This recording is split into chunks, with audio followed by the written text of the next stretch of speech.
Hello guys, little free Purdy hat. Spend £25 on Purdy products at Brewers and get a free Purdy hat. Always worth doing. So today I thought I'd finish off that little series I was doing on self-employment. Loads has been going on, so I'm a little bit behind. So you've done everything else I suggested. You're either still in employment, just about to move to self-employment, or you've got yourself a little part-time job and just sort of you're ready, you're financially secure, you've got your income coming in, or you're just desperate to be self-employed, in which case you'd push this forward. So you've got your vans, you've got everything sorted that you need. Next thing is your processes really. So i.e. you want to work out where you're going to advertise, you're going to need to set up some social media pages, possibly like a little free index website, or even a website if you're good at it. And you can do WordPress ones, couldn't you, like a little one page, this is what we do, with some pictures on it, stuff like that. Facebook pages are good, Nextdoor app, that kind of thing. So while you're sort of in this stage of setting up, you could do all of that, and you don't actually have to make it live. You can do it to set up. You can work out your advertising, what you're going to do with that. You can maybe start thinking about leaflets, and I've spoken to you before about those, haven't I?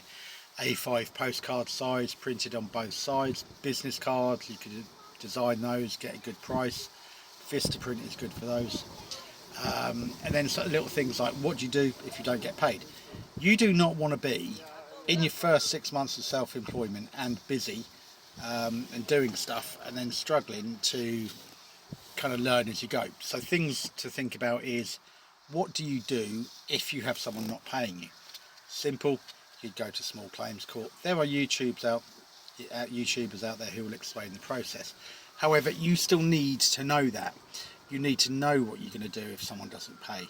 What if there's a problem with the service you do? What if there's an issue? All of those things.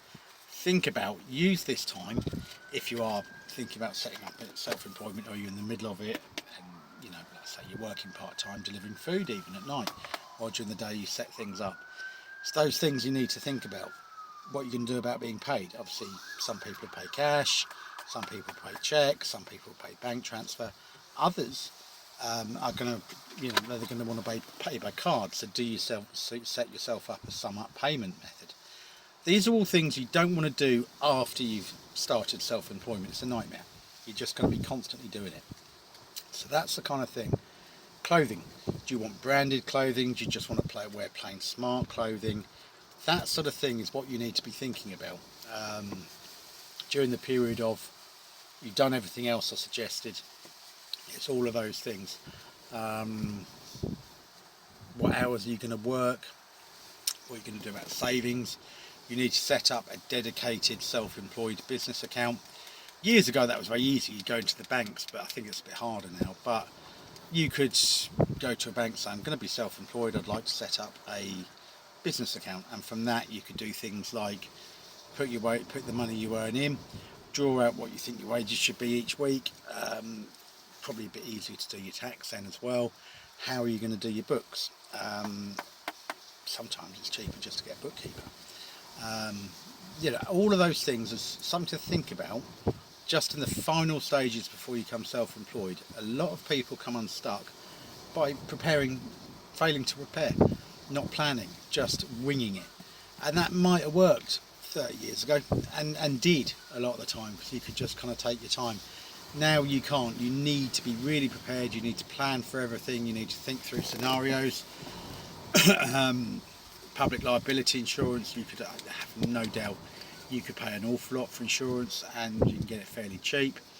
Business insurance on your vehicle, you're going to want that business insurance, and there's nothing to stop you getting it just on your own vehicle now. And don't forget, if you're in your personal vehicle, just even in the middle of setting up self-employment, and you're going down to pick up some printing or pick up some bits or meet someone, that's technically business use. So you need to be thinking about that. If you're starting to use your car, get business use insurance. Doesn't cost a lot, probably going to be the same, but just it covers you, and that's what it's all about. And also, like I say, you need to make sure you've got a decent group of customers. What you don't want to be doing is out there chasing your tail. You're trying to do all this setup, you're trying to find customers, you're going to make a mistake somewhere along the line. And certainly in the first kind of 1 to 2 years of self-employment, mistakes can be fatal. It can just knock you out, knock your confidence. So all of those things, something to think about, just for now. And that's sort of aimed at a specific person, but I think it could probably help all of you right now. So yeah, take care guys.